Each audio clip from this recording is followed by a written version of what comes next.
본인도 하고 싶었는데 못해서 슬퍼오나 봅니다. 나도 남성인데 못했다고.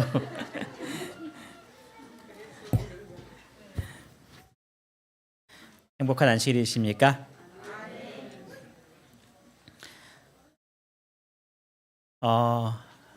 우리가 기쁜 소식이 여러 가지가 있는데요. 그 중에 하나는 올해 고3 또 여러 수험생들이 다 됐다라는 겁니다. 현우는 어떠한 자기만의 계획이 있어서 시험을 안 봤지만 시험 본 친구들은 뭐 자신이 원하는 곳에 될 수 있었고, 또 어떤 친구들은 뭐 또 다른 또 대학에 갈 수 있었지만 어쨌든 한 명도 낙오되지 않고 다 됐다라는 것은 가장 또한 큰 축복인 것 같습니다. 예. 우리 하나님께 감사하십니까? 예. 하나님께서 우리에게 좋은 또 은혜를 주신 것 같습니다. 저희가 특별한 행사를 좀 계획하고 있습니다. 아까 우리 장로님께서도 광고해 주셨지만 12월 31일이 무슨 요일이죠? 네, 화요일이에요. 그렇죠?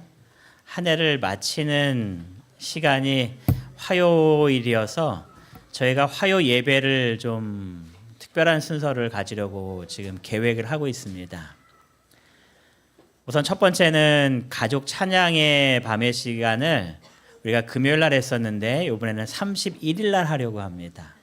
그래서 한 해를 마칠 때에 온 가족이 함께 모여서 하나님께 감사의 찬양을 드리는 시간을 가지려고 합니다. 전에처럼 혹시 찬양이 어려우신 분들은 뭐 시를 읽으셔도 되고 또한 간증을 하셔도 되고, 올 한 해를 보내면서 우리가 하나님께로 받던 귀한 감사의 여러 가지 조건들이 있으실 거예요. 그래서 올 한 해를 마감하면서 찬양으로 감사하시고 또 개인적인 간증을 통하여서 하나님께 감사를 드리는 귀한 시간을 좀 가지려고 합니다. 그래서 31일 날 다른 곳 가지 마시고 이 교회에 와서 하나님께 감사하시고 찬양을 드리시는 그 한 시간을 갖고요. 이 시간을 위해서 우리 찬양 대장님과 우리 주의자님이 준비를 하고 계십니다. 그래서 우리 정성미 집사님한테 신청을 해 주셔서 순서가 잘 준비될 수 있도록 해 주시면 참 감사하겠습니다. 그리고 2부 시간에는 여러분들이 1년 동안 활동하셨던 내용들을 이제 영상으로 보는 시간을 가지려고 영상이 지금 준비되고 있습니다.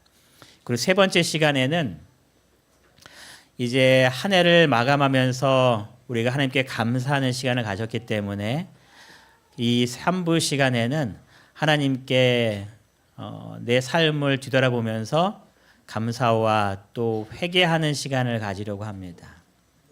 그래서 말씀을 통해서 또 기도를 통하여서 하는 특별한 기도의 순서를 지금 준비하고 있기 때문에 올 한 해를 그냥 마감하지 마시고 여러분들이 TV 켜시면서 뭐 그때 뭐 연애 뭐 대상 이런 거 하나요? 그런 거 보지 마시고 교회 오셔서 하나님 바라보시면서 기도하시고 또 새로운 결심으로 2025년을 준비하는 그런 시간이 되면 참 좋겠습니다. 그 시간이 마친 다음에는 뭐 아직 정확하게 결정은 되지 않았지만 청년들은 보신각 제아의 종소리를 보러 간다라고 얘기해요. 그래서 그러면 우리도 따라갈까 생각을 하고 있습니다.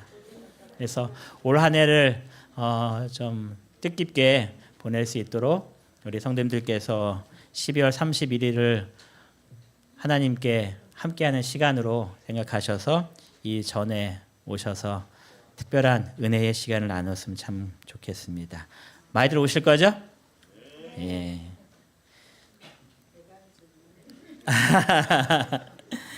예, 마음으로 대답하신 분들이 많기 때문에 자, 우리 이 하나님의 말씀을 같이 읽겠습니다. 시작.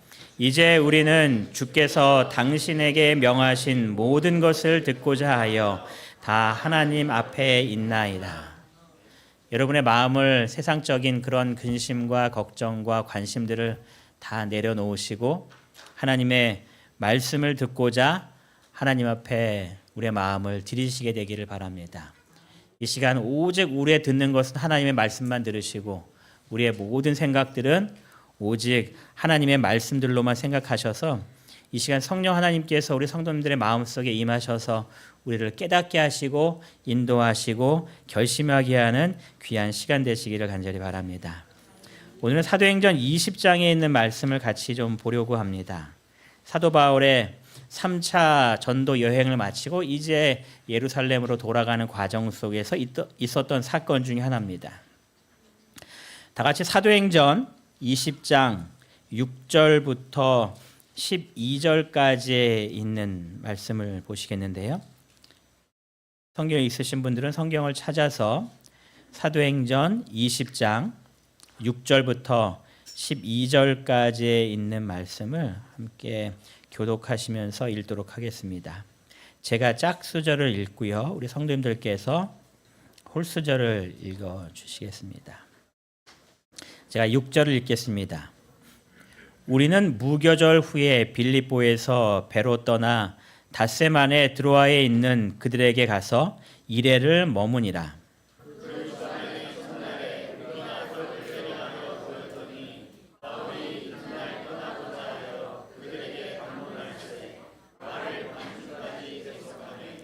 우리가 모인 윗다락에 등불을 많이 켰는데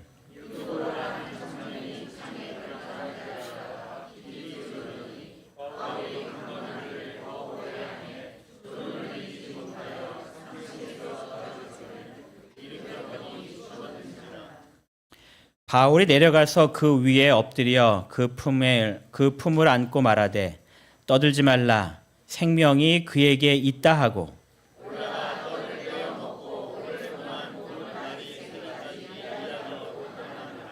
사람들이 살아난 청년을 데리고 가서 적지 않게 위로를 받았더라.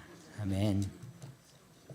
많이들 아시는 사건입니다. 그렇죠? 유두고라는 사람이 말씀을 듣다가 떨어져서 죽는 그런 좀 아주 희한하고 계획하지 않았던 그런 엄청난 일이 벌어진 사건입니다.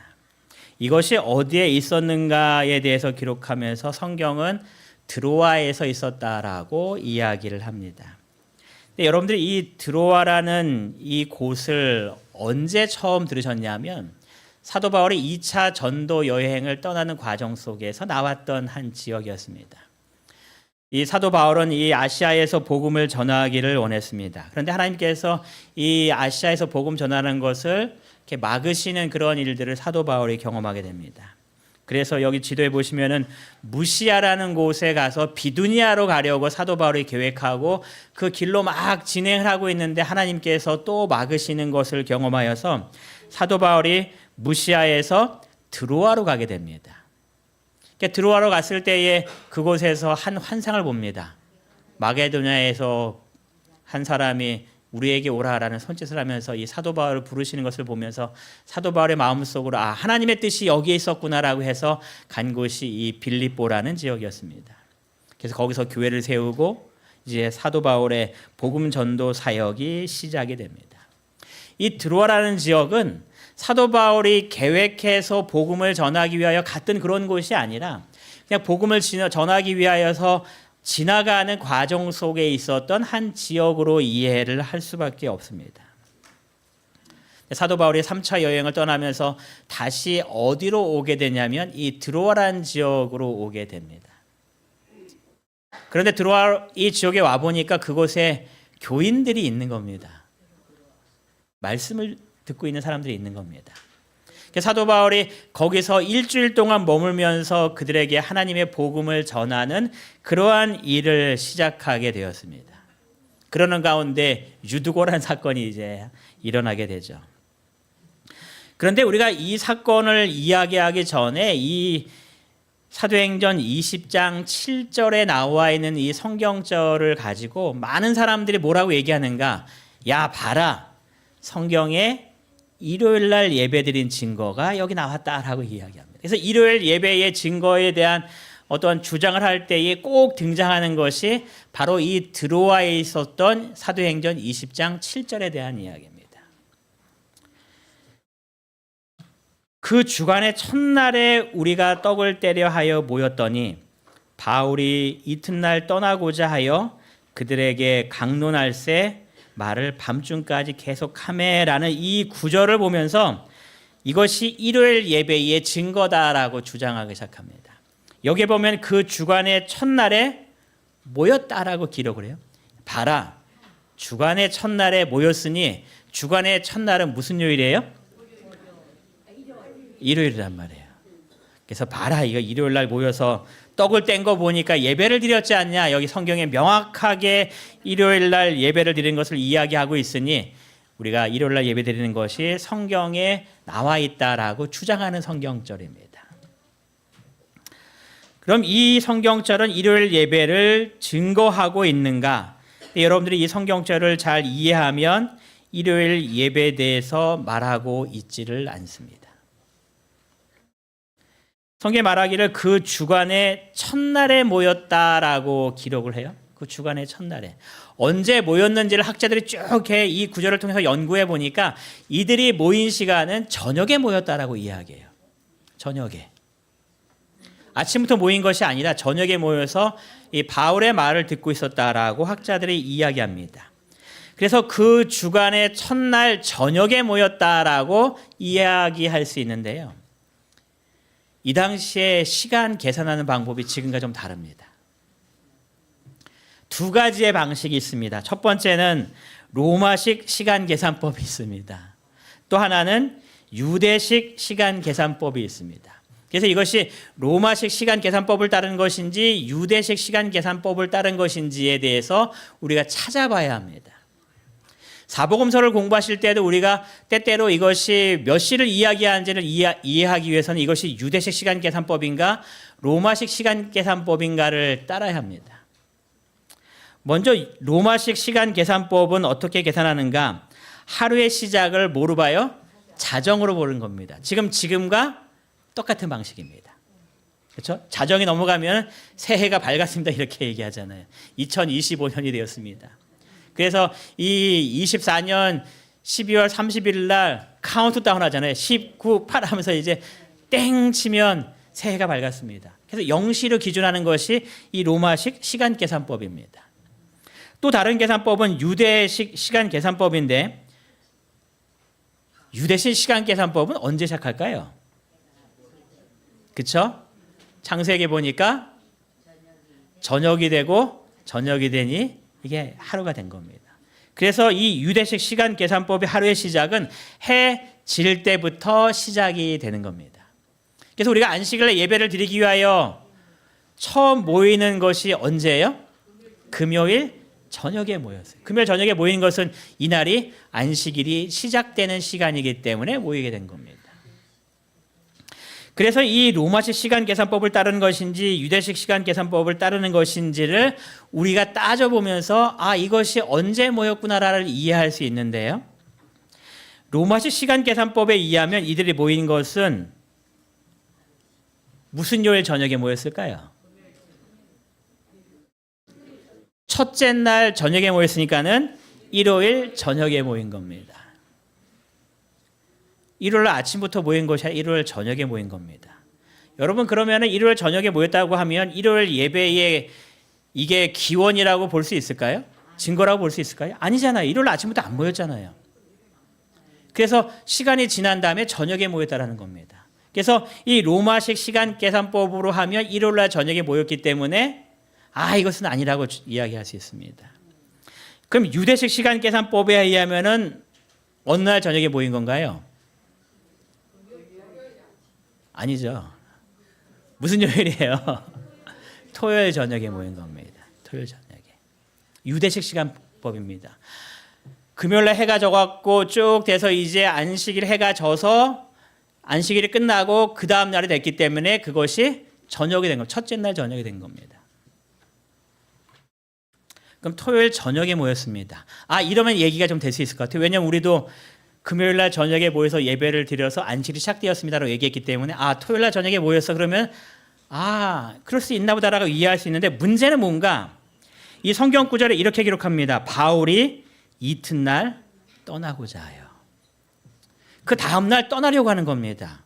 그럼 일요일 날 아침에 해가 뜨면 사도 바울이 이제 예루살렘으로 가기 위하여 이 드로아에서 떠나려고 한다는 이야기입니다. 여러분 일요일 날 예배의 근원이 되려면 일요일 날 아침 해가 뜨면 뭐 해야 돼요? 예배 드려야 하는데 사도 바울은 뭐 하겠다라는 거예요? 떠난다는 겁니다. 즉 그 말은 이 성경 구절은 결코 일요일 예배의 증거로 채택할 수 없는 성경절이라는 겁니다. 토요일 날 저녁이 되든 일요일 날 저녁이 되든 이것은 그들이 예배했다라는 증거로 이야기할 수 없는 구절이 되어버린 성경절입니다. 그리고 여러분 사도행전을 쭉 읽어보면 첫째 날이라고 하는, 즉 예배이라고 주장하고 있는 이 첫째 날이라고 하는 이 표현이 몇 번이나 나올까요? 여기 한 번 나옵니다. 근데 여러분 사도행전을 쭉 읽어보시면 이 안식이라는 표현은 몇 번 나오는가? 제가 그냥 그 중에 일부만 가지고 왔는데 여기에 나온 성경절만 해도 성경에 5번 이상의 이 안식일에 대해서 이야기를 합니다.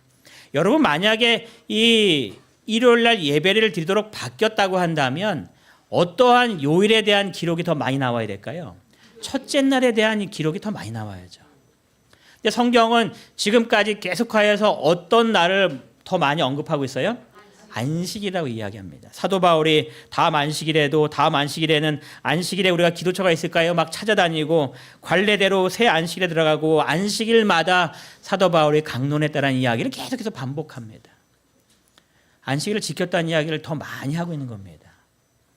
그래서 사도행전 20장 7절에 있는 이 구절 하나 때문에 봐라 우리가 일요일날 예배 드리는 것이 성경에 나와 있지 않냐라고 주장하기가 어려운 성경절이라고 이해할 수밖에 없습니다.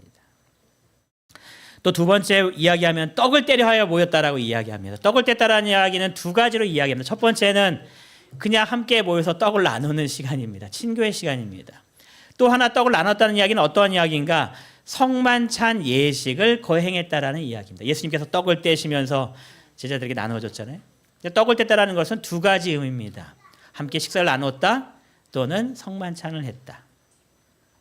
학자들이 늦은 시간에 모여서 떡을 떼었기 때문에 이것은 아마 성찬의 시간이었을 것이다 라고 이야기를 합니다.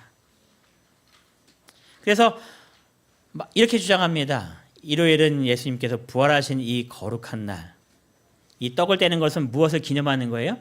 예수님의 십자가를 기념하기 위하여 하는 그런 시간입니다.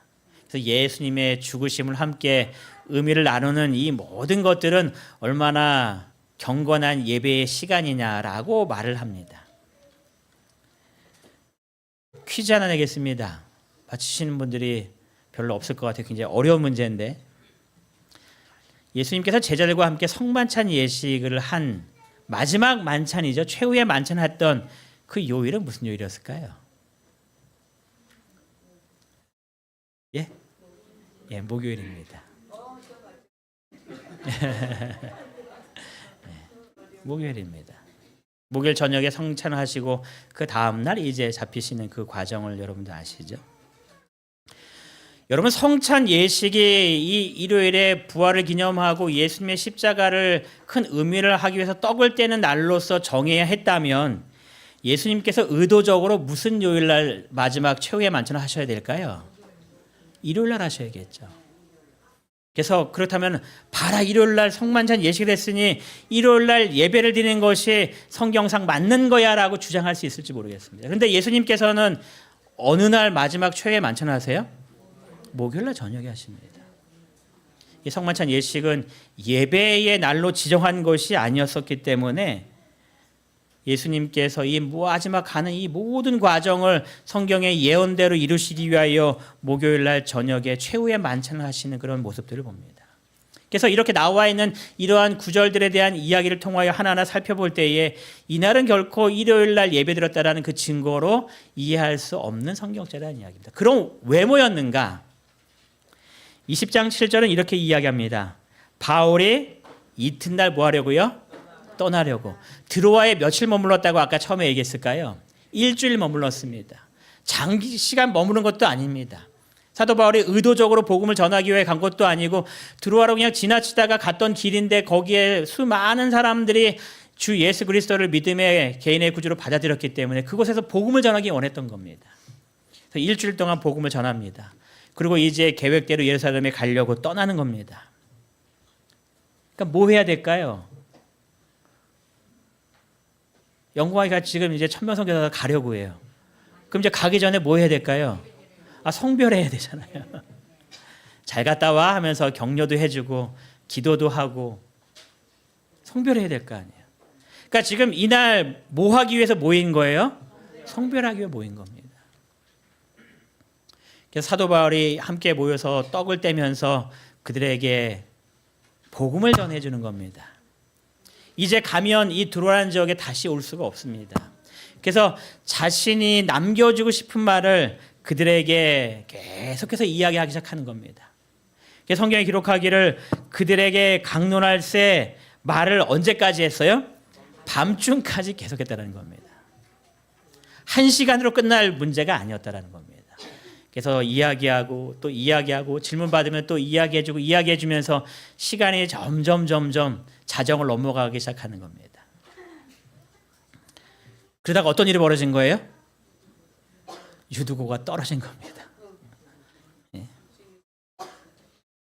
말씀을 듣던 유두고가 창가에 앉아있다가 졸다가 이렇게 뚝 떨어진 겁니다. 여러분 지금 집회를 하고 있습니다. 그런데 갑자기 창문으로 누가 뚝 떨어진 겁니다. 그리고 제일 먼저 뛰어간 사람은 이 누가라는 사람이었습니다. 왜냐하면 누가는 의사였거든요. 그래서 딱 가서 보니까 숨을 쉬지 않는 겁니다. 이제 바울이 이 일 때문에 이 장소로 내려가 보니까 누가가 뭐라고 얘기하는가? 숨을 쉬지 않습니다. 죽었습니다. 이렇게 이야기하는 겁니다. 여러분 그때 여러분이 바울이었다라면 어떤 마음이 들었을까요? 지금 열심히 말씀을 전하고 있고 사람들이 막 이렇게 집중하면서 말씀의 은혜를 받고 있는데 갑자기 쿵 하더니 난리가 난 겁니다. 갔더니 죽어 있는 겁니다. 어떤 마음이 드셨을까요? 네? 어떤 마음이 들었을까요? 왜요? 그 얼마나 황당하겠습니까? 좀 나쁜 말로 말하면은 이 전도에 다 망친 겁니다, 지금. 네? 복음을 막 듣고 있는데 그런 일이 생기잖아요.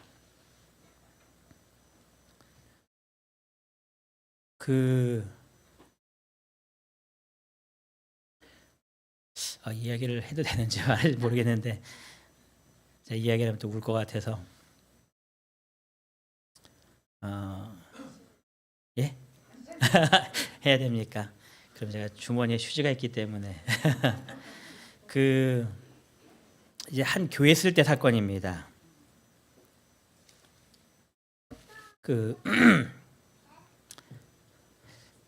이거 얘기를 못할 것 같습니다. 다음에 하겠습니다. 이 사도 바울이 이제 이 장소에 가서 있을 때에 이런 모습들을 보면서 어떤 사람들이 이게 누구의 책임이냐고 이제 책임에 대해서 막 현대 사람들이 의논했어요. 그래서 이렇게 말합니다. 설교를 길게 한 바울의 책임이냐, 아니면 설교 시간에 졸은 유두고의 책임? 여러분 누구 책임입니까? 이 눈치 없이 너무 길게 갖고 길게 하려면 좀 재밌게라도 하지 재미없게 해갖고 이렇게 졸게 만든 바울의 잘못입니까? 아니면 그래도 졸은 유두고의 잘못입니까? 사람들이 이렇게 서로 이렇게 막 얘기해요. 바울의 잘못인 것 같다, 유두고의 잘못인 것 같다. 근데 어떠한 사람이 또 이 구절을 가지고 또 이렇게도 이야기했습니다. 유두고는 문제 신앙인인 것 같다. 예배 시간에 예배 들어왔으면 잘 들어야지. 뭐 하고 있는 거예요? 자고 있단 말이에요. 제가 학교에서 할 때에 돌아다니면서 예배 시간에 설교하다가도 툭툭 치면서 지나가는 애들이 있었어요. 누구냐면 설교 시간에 핸드폰하고 오락한 애들이 있으면 그때는 이렇게 단상에만 있지 않고 애들이었기 때문에 이렇게 돌아다니면서 설교를 해갖고 핸드폰 하면은 툭툭 치고 다녔습니다. 야 임마 예배 들어왔으면 예배 드려야지 왜 핸드폰에 하면서. 그래서 유두고는 문제 신앙인이었다라고 이렇게 평가하는 사람들도 있어요. 예배 시간에 졸고 있네 하면서. 근데 또 어떤 사람 어떻게 평가했냐면 유두고를 어떠한 청년을 묘사해요? 아름다운 청년이라고 묘사해요. 여러분 이해되십니까? 지금 자다가 떨어져 죽은 이 청년인데 이 유두고에게 표현하기를 아름다운 청년 유두고라는 표현을 하는 사람들이 있었습니다. 왜 그런가? 유두고라는 이름의 뜻은 이렇게 말합니다. 운이 좋은 행운의라는 뜻을 가지고 있다라고 얘기해요. 근데 학자들이 쭉 이야기해 보니까 이 유두고라는 이름은 그 당시 노예나 종들의 이름이었다라고 말을 합니다. 또 성경 속에서 쭉 찾아보시면 청년이라는 단어 자체가 청년, 어린 아이라는 표현도 있지만 종이라는 표현도 있었습니다. 그래서 이 유두고는 종이었을 것이다라고 사람들이 이해합니다. 그 말은 유두고는 하루 종일 뭐 한 거예요? 일한 겁니다. 육신의 피로가 가득한 겁니다. 좀 쉬고 싶은 겁니다. 근데 무슨 소식이 들려왔어요? 사도 바울이 내일 떠난다라는 이야기를 이 유두고가 듣습니다. 하나님의 말씀을 듣고 싶은 그 마음이 유두고의 마음속에 가득한 겁니다. 사도 바울처럼 하나님의 말씀을 증거해 준 사람이 없었기 때문에 이 유두고의 마음속에 이 말씀을 들어야겠다라는 이 생각이 가득한 겁니다. 너무 힘들고 지치고 쉬고 싶지만 그 모든 피곤한 육신을 이끌고 어디 간 거예요? 말씀 들으러 간 겁니다. 참 훌륭해 보입니까? 훌륭해 보이는 거죠. 그래서 이렇게 이야기합니다. 이 유두고는 교회의 보배 같은 존재가 아니었을까 이렇게 표현합니다. 여러분, 우리 화요일날 저녁에 지친 몸을 이끌고 우리 청년들이 교회에 와요. 제가 일부러 강조합니다. 화요일 저녁에 지친 몸으로. 여러분, 금요일날 저녁에 오는 것은 안식일이니까 의무적으로 올 수 있지만 화요일날 저녁에는 정말 내가 예배 드리겠다는 마음이 있지 않으면 오기 힘든 날이잖아요. 근데 청년들이 이렇게 예배 드리러 옵니다. 또 나이 드신 청년들도 지친 하루에 모든 것들을 마무리하시고 쉬고 싶지만 그래도 말씀 들어야지 하면서 교회로 모이십니다. 보배 같은 존재들일까요? 보배 같은 존재들입니다. 힘들지만 지치고 쉬고 싶지만 말씀을 듣는 시간이기 때문에 말씀드리려고 오는 겁니다. 그래서 어떤 사람은 이렇게 이 내용을 표현합니다. 유두고가 죽었다가 살아난 것보다 더 중요하고 강조되어야 될 것은 그가 밤늦도록 말씀을 듣고 있었다는 사실이다. 이렇게 표현합니다. 여러분, 유두고가 부활한 것도 정말 대단한 사건이죠. 하지만 더 강조할 것은 뭐라는 거예요? 유두고가 피곤함에도 불구하고 그 저녁에 말씀을 듣기 위하여 그곳에 모여 있었다라는 겁니다. 여러분, 때때로 교회에서 누군가가 졸고 있으면 이 유두고를 생각하면서 정말 얼마나 기특한가. 여러분, 내가 졸더라도 내가 얼마나 기특한 지금 삶을 살고 있는가 위로하시면서. 그래서 졸아도 어디서 졸아야 돼요? 교회에서 졸아야 됩니다. 여러분, 너무 피곤해도 오늘 쉴까 하기보다는 졸아도 교회에서 졸아야지. 좀 늦었습니다. 늦어도 마지막 기도라도 같이 해야지. 제가 지난번에 영광이하고 같이 이렇게 지방 내려갔다 오면서 이 화요일날 예배 시간을 아무리 계산해봐도 이게 안 맞는 거예요. 아무리 밟아도 이게 뭐 할 수가 없는 거예요. 또 길은 왜 이렇게 막히는지. 그래서 쭉 계산해 보니까 8시쯤 도착할 것 같아서 제가 영광이를 태우고 그냥 교회로 와서 예배를 드렸습니다. 제 영광이 일부러 좀 그런 것들을 좀 익히라라고 일부러 아무 얘기 안 하고 그냥 교회로 데려왔습니다. 여러분, 말씀 듣는 자리에 피곤하다 할지라도 늦었다 할지라도 그 주님의 전을 사모하시는 마음으로 주님을 찾게 되시기를 간절히 바랍니다. 여러분, 졸아도 교회에서 졸면 놀아도 어디서 놀아야 될까요? 놀아도 교회에서 놀아야 돼요. 놀아도 교회에서 놀아야 돼요.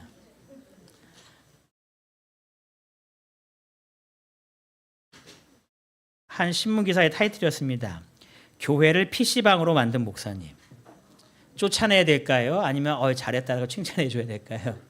최경희 집사님, 쫓아내실 겁니까? 예? 그냥 우리 목사님 잘하고 있어라고 인정해 주시겠습니까? 여러분, 페이커라는 거 혹시 아십니까? Faker. 알아? 뭔데? 뭐야? 페이커 뭐야? 크게 얘기해. 괜찮아. 저희들 세대는요, 페이커 얘기하면은 속이는 사람 이렇게 뭐 이렇게 그 단어에 떠서 이야기하는데 아이들은 다르게 대답합니다. 뭐야? 프로게이머 아이디입니다. 그 대화가 다르죠 벌써? 저희들은 페이커라는 단어가 나오면 뭐 이렇게 기만하고 속이고 막 이런 사람인가라고 얘기했는데 아이들은 프로게이머 이상혁 최고 이렇게 이야기하는 겁니다. 다르죠 벌써 대화가. 그래서 제가 한 신문 보다가 이게 무슨 뜻인지 아십니까? 했고 그런 뜻이지 했더니 그 다음 구절이 당신이 이것을 이렇게 이해했으면 이 아이들과 대화할 수 있는 사람이 아닙니다. 이렇게 적혀 있는 거예요. 대화가 안 되는 겁니다. 이게 의정부의 한 교회입니다. 이 사람이 PC방을 만들었습니다. 교회 안에. 이 교회도 작습니다. 이게 교회 전체가 PC방이 아니라 한 코너를 PC방처럼 만들었습니다. 그리고 애들 오게 했습니다. 여러분 제가 만약에 이문동에서 이렇게 했으면 아마 장로님들이 쫓아내셨을 겁니다. 근데 그 교회는 다행히 장로님들이 안 계셨어요. 여기에 구성원들은 대부분 초등학생, 중학생, 고등학생입니다. 그리고 얘네들 때문에 자란 대학생들 그리고 그래서 결혼한 사람들이 좀 있어요. 굉장히 작고 연약한 교회입니다. 그런데 이 사람은 어떤 마음이었냐면 PC방 가서 오락하지 말고 교회에서 오락해라. 하려면 교회에서 해라. 라고 해서 이제 교회에 이런 시설을 해서 아이들을 오게 한 겁니다. 그래서 말하는 겁니다. 얘네들이 PC방에서 만약에 오락을 하면 욕을 많이 할 텐데 애들 욕 정말 많이 하거든요. 뭐 처음부터 시작해갖고 욕으로 시작해서 욕으로 끝날 정도로 PC방 가면 제가 뭐 가서 본 적은 없지만 영상으로 이렇게 보면 정말 욕을 많이 합니다.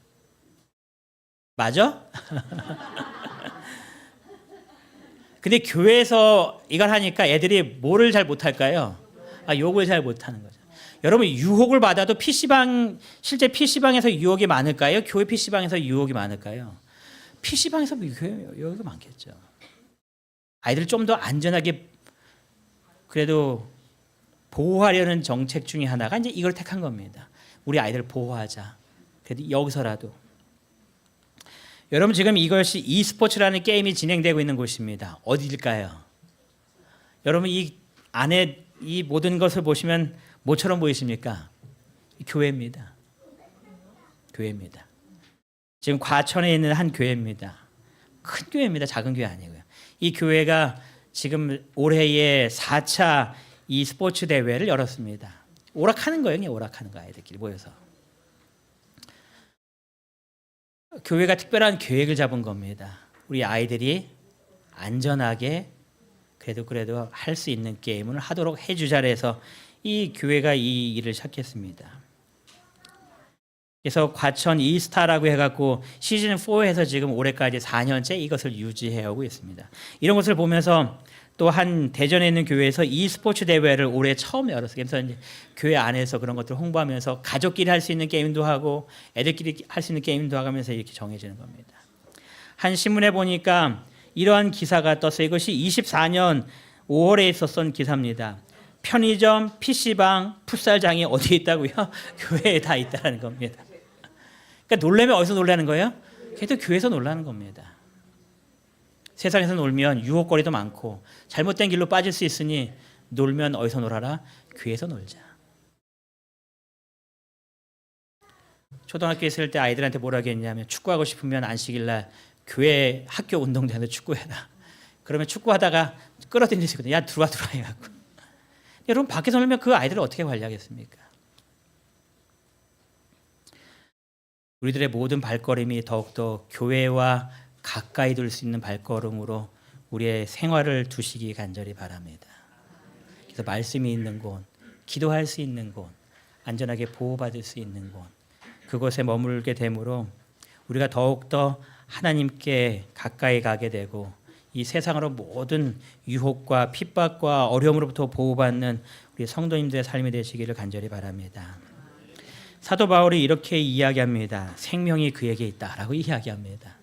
분명히 누가는 죽었다라고 얘기했는데 사도 바울이 그를 안고 나서 하는 얘기가 생명이 그에 있다라고 이야기합니다.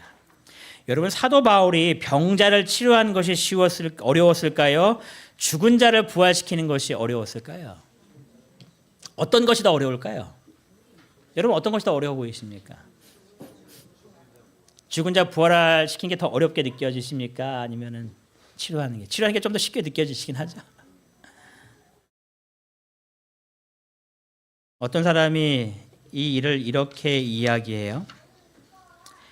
유두고가 죽었을 때에 바울이 그 문제를 해결하려고 했다면 정말 어렵고 힘들었을 것입니다.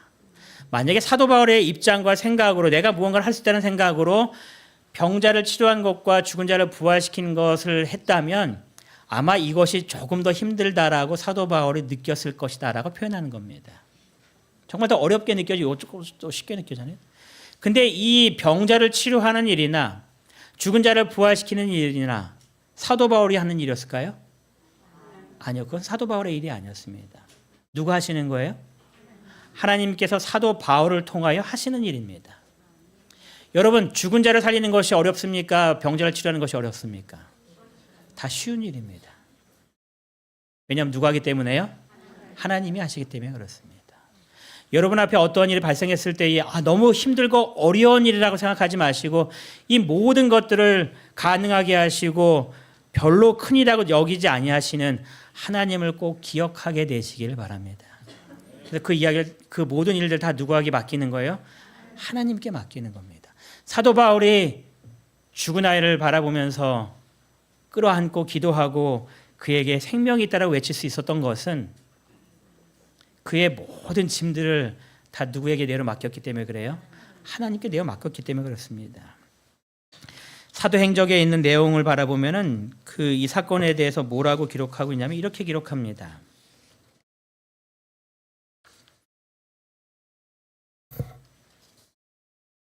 바울은 놀란 무리들을 해치고 들어가 그를 껴안고 하나님께 죽은 사람에게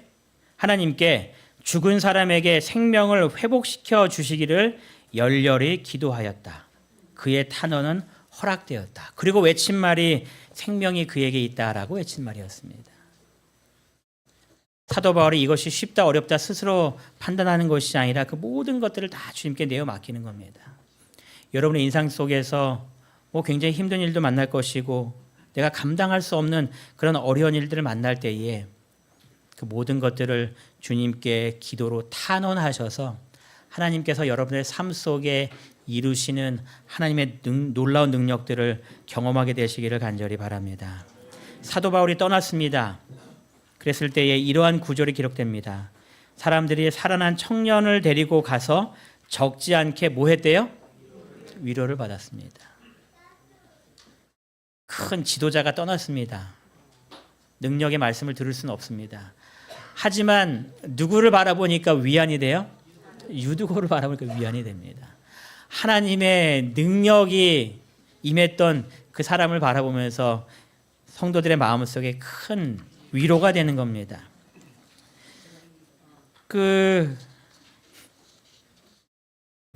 한 글에 읽어보니까 그러한 글을 써요. 공기는 눈에 보이지 않지만 누구나 공기가 있다고 뭐 할까요? 믿습니다. 그렇죠? 저희가 살아 숨쉬니까 이제 공기가 있다고 믿습니다. 마찬가지로 예수님께서 우리 눈에 보이지 않지만 예수님께서 내 옆에 계심을 뭐 하라는 거예요? 믿으라는 겁니다. 여러분 내 눈에 보이지 않는다고 없는 것이 아닌 겁니다. 사도 바울은 그 하나님을 믿음의 눈으로 지금 바라보고 있는 겁니다. 그래서 자신의 삶 속에 살아계신 하나님께서 나와 함께 하시기 때문에 그 모든 것들을 하나님께 기도한 겁니다. 그러면서 이 드로아 사람들의 삶 속에도 똑같은 일이 이루어지는 겁니다. 하나님이 눈에 보이지 않지만 유두고를 통해서 누구를 바라보는 거예요? 내 옆에 계신 하나님이 계시구나라는 것을 그들이 바라보기 시작하는 겁니다. 그래서 위안을 얻는 겁니다. 여러분, 여러분의 삶 속에 하나님의 특별한 능력을 경험한 그런 경험들이 있지 않으십니까? 그런 경험들이 살아계신 하나님께서 나와 함께 하심을 기억하게 되고 그것을 통하여서 우리의 마음속에 뭐를 받는 거예요? 위로를 받는 겁니다. 여러분, 많은 힘든 것 중에서 하나님께서 내 삶 속에 역사하셨던 그 일들을 꼭 기억하게 되시기를 바랍니다.